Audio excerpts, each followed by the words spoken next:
Hello, I'm Dr. Karen Harbeck with Edit Academia. In this video, I'll give you an overview of what your proposal defense and your dissertation defense will look like. I'll also explain what your role in the process is and how to handle some of the things that might come up. At the end of this video, I'll present some insider information, what I've learned from chairing numerous dissertations, and what you can do during the question-answer period to be effective. So what is a proposal defense or a dissertation defense? Basically, they're a rite of passage. We've done it in academia for eons, and because we had to do it, you have to do it too. A less cynical answer is, it's a chance for you to practice presenting your research in front of individuals who are supportive, so that when you go out and present to colleagues or give a speech somewhere, you're pretty confident that you can handle that situation. And the third thing is, it's a rite of passage of celebration. You've reached a major milestone, and these individuals will celebrate with you. Let's say you finished your first 3 chapters, which are your proposal. All 3 readers on your committee have approved it, and they're saying, now you can go ahead and defend it. Usually the university does this for you. You contact them, and they schedule either a room or a Zoom link or both, and they publicize it as to where and when you're defending your proposal and what it's about, and it's open to the public. Now, the same thing happens with your dissertation defense. You've finished all 5 chapters. All 3 of your committee members have read it and approve it, and so you schedule your dissertation defense in the exact same manner. So what's your role in this situation? First of all, I would advise that you attend proposal defenses and dissertation defenses of your peers before you get to that milestone. It's really important to allay your fears about what's going to be expected of you, and it's not a horrible situation or trial by fire.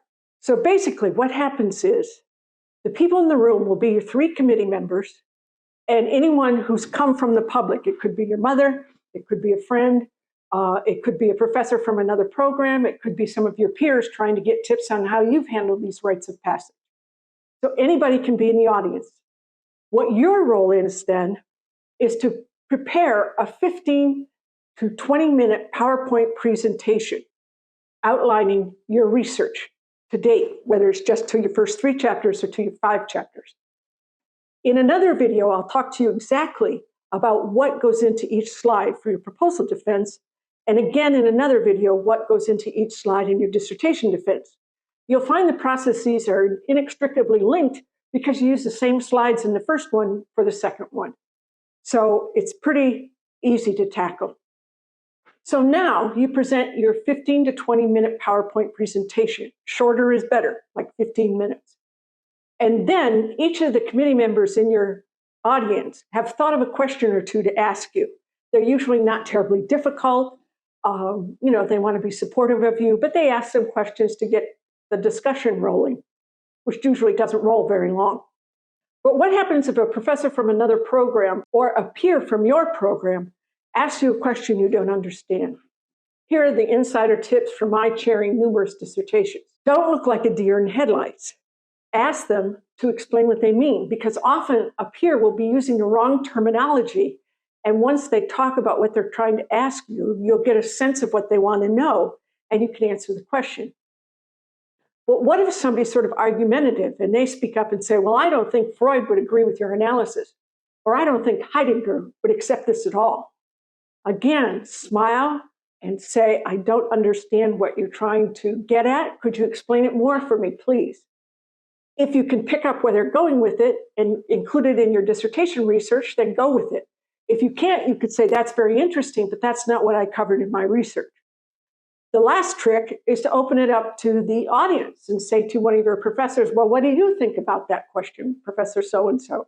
Professors love to talk, and they may pick up the ball for you and run with it, or explain why it's not relevant to your study. So I hope this alleviates some of your fears, and that you watch the other 2 videos to learn exactly what you need to do to prepare your PowerPoint slides. If you like this video, please hit the thumbs up button and send us a comment below, and we will try to answer your questions or do a new video on a different topic that you suggest. Please share this video with your friends, your peers, and anyone you think it might help.